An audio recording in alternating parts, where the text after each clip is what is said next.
good morning, good afternoon, good evening, or good night. This video, I'm going to rank the top 5 worst bosses from Hollow Knight Silksong. When I say worst, I mean they have more flaws than none and are generally a slog to fight. And once you beat them, you don't shout in victory. No, you're just glad to get it over with. If you enjoyed the video, like, subscribe, or there'll be a 90% discount on Silksong. Enjoy!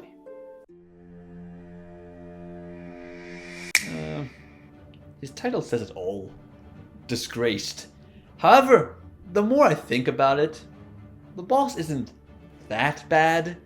Quality-wise, don't get me wrong, a nuisance of a boss to fight, but I mean, he fights kind of similar to Dunk Defender. He tosses boulders of shit at you while Lugali, I think it's Lugali, tosses soup globs of maggots that are annoying to deal with because they eat up your silk that you use to heal. My real problems with this boss is how small the arena is and how Lugali has this one attack where he thrusts his ass across the arena. Sometimes twice in a row. Overall though, he ain't that bad of a boss.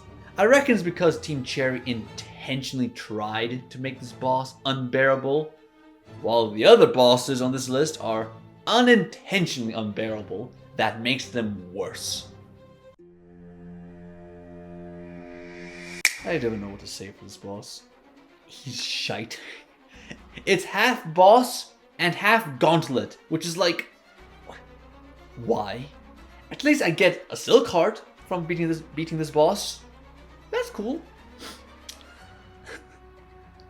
Man, I have nothing for this boss. Fuck this boss. Actually, I do want to say one thing. I'd like to see the needle attacks for this boss reused again for Godhome's version of Grandmother Silk. They work well, just not for this boss fight. So there are 2 versions of Trobio you fight.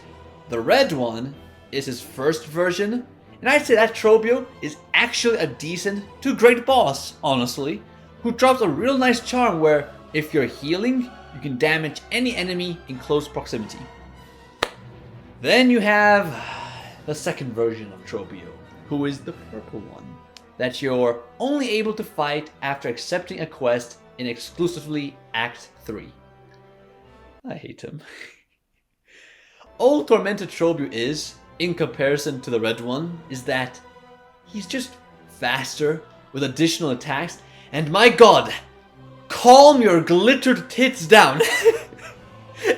Too many attacks he uses at once, while flashbanging your screen with them fireworks and tossing bombs like if we're imposing trenches amidst a battle in no man's land. All Team Cherry needs to do is tone down his attacks by a smidget, and then he'll become a proper upgrade to Red Trobio. For now, he's too much at once. That's it. Oh, fuck you. I know damn well you use your pins like dildos. I know for a fact you do. I just can't prove it. Not enough evidence to prove my suspicion. Damn it! This boss is rubbish. Matter of fact, no. You're not worth a rub. You're just terrible. All she does is spam needles from the air without ever going down. And when she does come down to charge across the arena, you'll hit her blade, and that's it. You need to risk getting hit in order to hit her. Later on the fight, she begins to use her signature attack. A charge attack that can deal 3 masks of damage. Won't forget to mention that you fight her on the tippity top of a mountain on a small surface, where if you fall off the boss fight, it resets. Motherfucker, why? And on top of that, when you do beat her, you get a useless charm that increases the speed of the charge up for your charge attack. This boss is just piss. I should have placed her top 1 placement, but there's another boss that pressed every button I have imaginable. However, before revealing number 1, I have an honorable mention.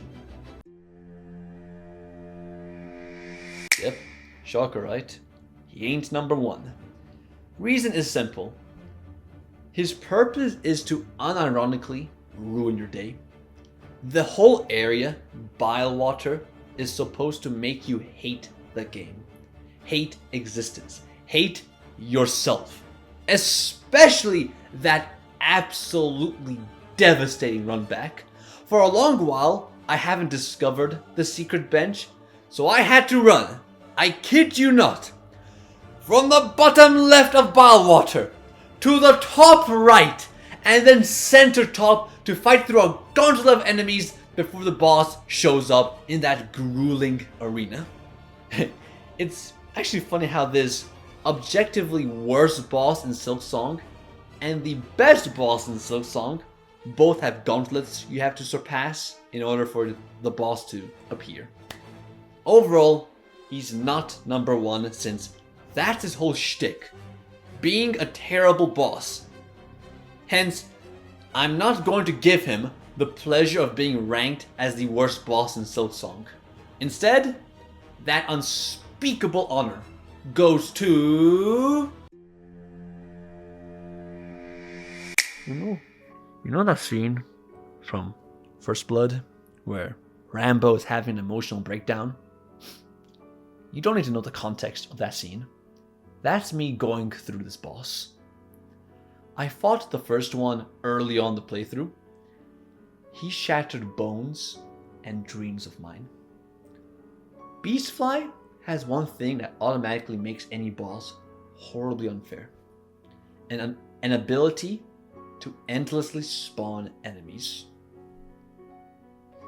If it was just me and the Beastfly in a room with no witness, I'm telling you all, I would commit pure blasphemy that would terrify the void itself so bad to the point that I would win a staring contest against it. And the fact there's 2 of them, as if one wasn't enough. I know to some, this boss may be easy, but whether he's easy or hard doesn't change the fact he's still an unforgettable stain in everyone's playthrough. Alright, I'm done. Have a great day or night. Take care.